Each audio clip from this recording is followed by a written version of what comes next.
Hello and welcome to Did You Know Gaming Extra. Today we'll be looking at the real-time strategy series Anno. We'll be covering some exclusive behind-the-scenes trivia courtesy of this video's sponsor, Ubisoft. The Anno series has a long history, spanning some 20 years across 6 core titles and several spin-offs. Anno 1800, the latest entry in the series, is on the horizon. So before this game releases, we're taking a look at some interesting trivia from the series. Anno was originally developed by Max Designs and was seen as a competitor to the popular civilization building series The Settlers. Interestingly, Settlers developer Blue Byte would go on to develop every mainline Anno title from 2009 onwards, taking the reins of a series that was made to combat their own franchise. This is because Ubisoft not only bought Blue Byte in 2001, but also acquired the Anno license in 2007. Since Blue Byte were already intimately familiar with the genre, Ubisoft tasked them with helping to create the next installment of Anno, which was released in 2009. Ubisoft would then merge related designs into Blue Byte, the two teams who'd worked alongside each other to develop the games under Ubisoft. This put the Settlers development studio completely in charge of working on both Anno and the Settlers series. The first 2 entries in the Anno series were created prior to Related Designs' involvement, who seemed to be somewhat superstitious. The team at Related Designs acknowledged that while each of the Anno games is named after the time period it's based on, each of the digits within these dates add up to 9. The team was surprised to find that this wasn't the original intention of the series creators. However, the studio decided to keep the trend going as they believed that it would be a bad omen to change it. Ubisoft sent us to Gamescom to speak with the series creative director, Dirk Riegert, who began working on the series with Anno 1701 as lead game designer. He revealed that at the time he hadn't worked on a game at all before then.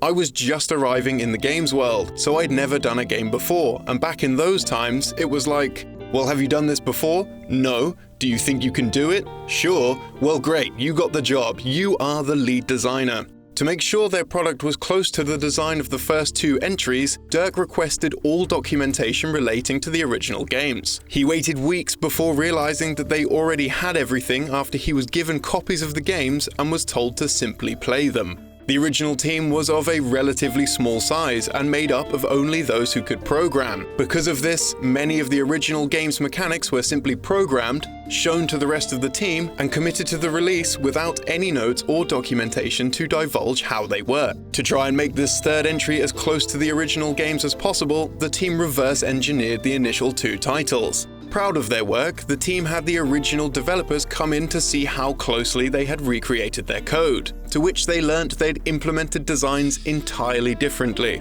They were told that there was no point in changing it to match the original series, however, as the player would unlikely notice the changes at all.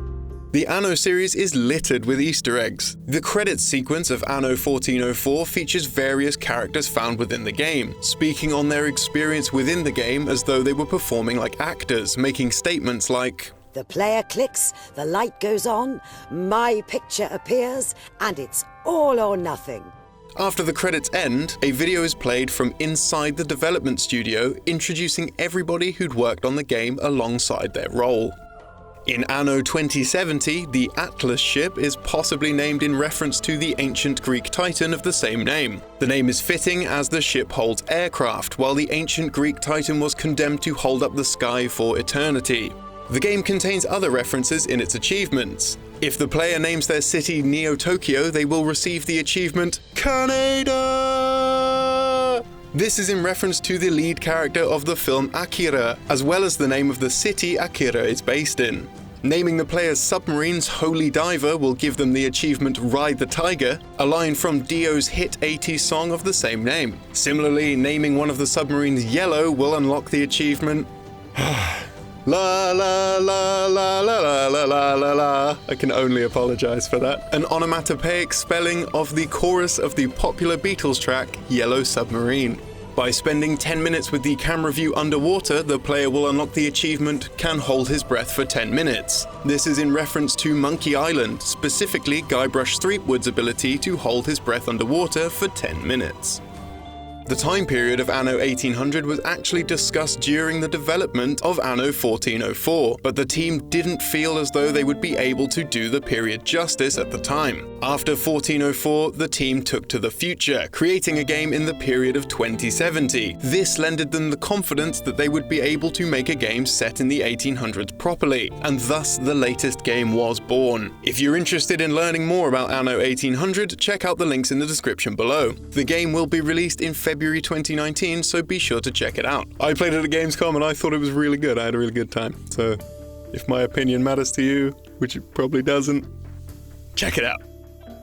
That's all for today, but we hoped you enjoyed this bonus extra episode. Be sure to plop the video a like, share it with your building city buddos, and if you haven't yet, consider subscribing to the channel to catch all the latest trivia as it goes live. For some reason I've got a real craving to play Duck Hunt.